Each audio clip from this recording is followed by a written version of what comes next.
اللهم صل على محمد وآل محمد. السلام عليكم، شلونكم حبيباتي؟ شخباركم؟ إن شاء الله تكونون بألف صحة وعافية. رجعت لكم بفيديو جديد، فيديو كلش حلو.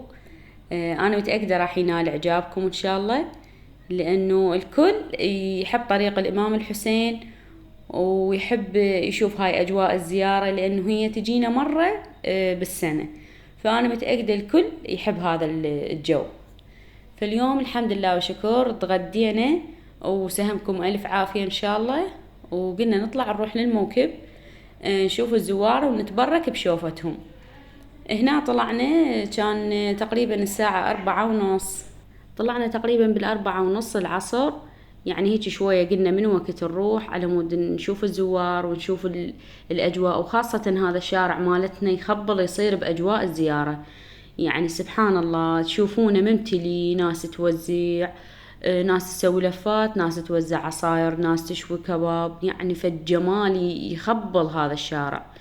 والحمد لله والشكر يعني هاي الأيام دخلت الزوار لمحافظتنا، فصارت يعني الشارع هذا صار ممتلي مليان ملي، يعني بنات الصبح الظهر قليل الزوار، الصبح شوية اكو زوار، ومن العصر الليل كله الزوار تمشي، يخبل الشارع الطبخ والقدور، والناس معلقة يعني يسوون العشاء والغداء والريوق، يعني فد خدمة بالعافية عليهم.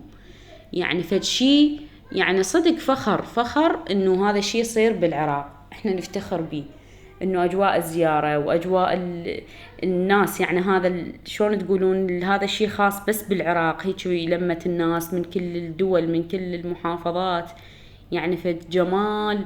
هسه صورت لكم انا الشارع هنا من فوقها تقريبا العصر، وبالليل بعد احلى الشارع يصير، لان الانارة يعني الشارع يصير هيك عبارة عن سواد. هذا قبل يوم يعني صورت لكم، بس الحمد لله والشكر يعني هسه يعني اليوم هم رحنا كان الشارع مليان ملي زوار.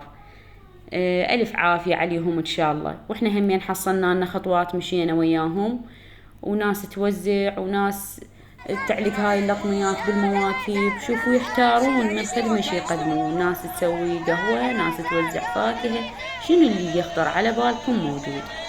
الاندومي موجود، حتى هذا اكلات الجهال كل شي مخليه، يعني فد شي يعني ما ينوصف، والله ما ينوصف. واحد قد ما يريد يسولف عن خدمة الإمام وخدمة الأربعينية يعجز، يعني يشوف كل شي شنو اللي يخطر بعقله الزاير موجود. ويمشون ويهوسون، ويعني حتى تحسين يعني بيهم هم بهمة يردون يوصلون.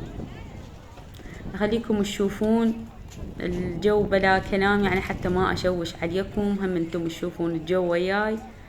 وعذرونا على التصوير طبعا مخربط، لأن خليت ابني يصور وما يعرف شلون يصور.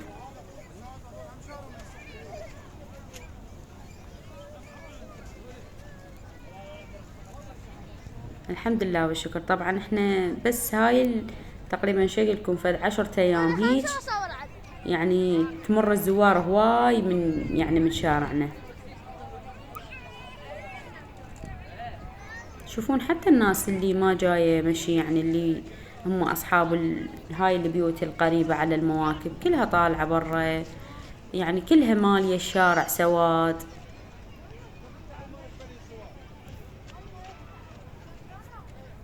وما يملون وما يتعبون أهل المواكب من خدمة من تنظيف، من كل شي يقدموه، يعني يحتارون شي يسوون للزاير، بس ودهم يطلب طلب، يعني حتى ينفذوا إليه شنو اللي بباله، شنو الفكرة. يعني شلون احنا هسه بالفيديوهات من المنتج نشوف شنو الفكرة اللي مثل تعجب المشاهدين، هم شنو اللي يحبه الزاير، شنو الشيء اللي ما مطروق يعني ولا أحد مسوي، يردون يجربوا ويسووا، يعني فد خدمة بالعافية عليهم، وما يلحقون خطية، ما يلحقون على التنظيف والطبخ.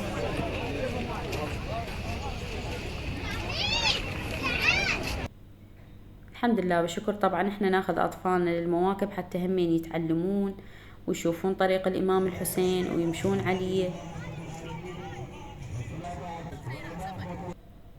هنا طبعا بنات ماكو شي قلكم، تعبرون شوية تلقون واحد يشوي كباب، تعبرون شوية هاي موكبين ذني مو واحد. شوفوا يعني هيك خطوات بسيطة تلقون واحد يشوي كباب، خطوات بسيطة تلقون واحد يوزع لفات قاص. وحتى أهل يعني الفضائيات وتصوير، ويعني ناس حتى العجوز يعني فد منظر يخبل، بس يعني هي ما قبلت واحد يصورها. مرية عجوز خطية خالة صينية وبيها لقم، وهمين قاعدة توزع. هذا كل من باللي يقدر عليه، كل واحد بالشغلة اللي يقدر هو يسويها. ناس خالة ماي، ناس خالة هذا حلو بسيط، ناس لا والله يعني على قد إمكانيتها وتوزع شلون تقولون الغدا والعشاء للزوار.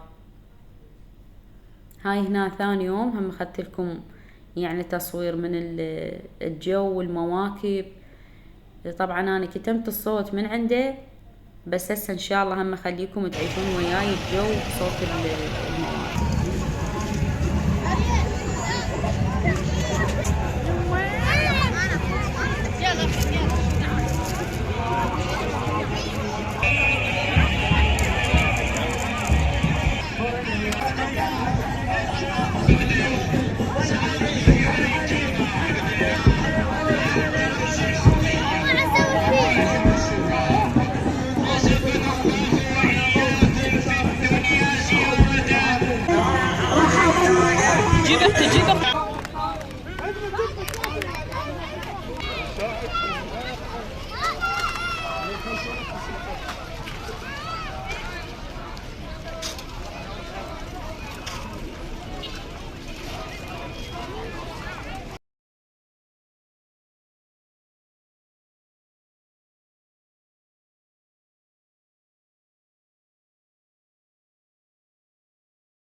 وهنا شوفوا الزوار، يعني هاي صار الليل والزوار هسه بدأ يحلالهم المشي، لأن الظهر حارة، وهسه شوية أبرد الجو والمواكب عبالك نهار، الأضوية معلوقة، ويعني الجو يخبل الصراحة، والقدورة على النار يعني نهار نهار. أنا كل سنة أروح للزيارة، بس الحمد لله والشكر يعني هذا صار تقريبا شقلكم سنتين او اي سنتين. العام ما رحت، والسنة همين ما اقدر اروح على مود نور، لان اخاف عليها من الحرارة، الجو الحار مو زين عليها. وتدرون بيها انتم همين يعني صحتها مو فد مرة تمام تمام. ان شاء الله لما تعبر ال6 سنوات بعد براحتي اتصرف. هسه للزيارة ومكانات ما اقدر يعني اطلع. وهنا شوفوا حتى السيارات خطية، اهل السيارات يعني ازدحام عليهم الشارع. هاي هنا شوفوا بالليل الاجواء والمشي، الله يبارك بيهم ان شاء الله.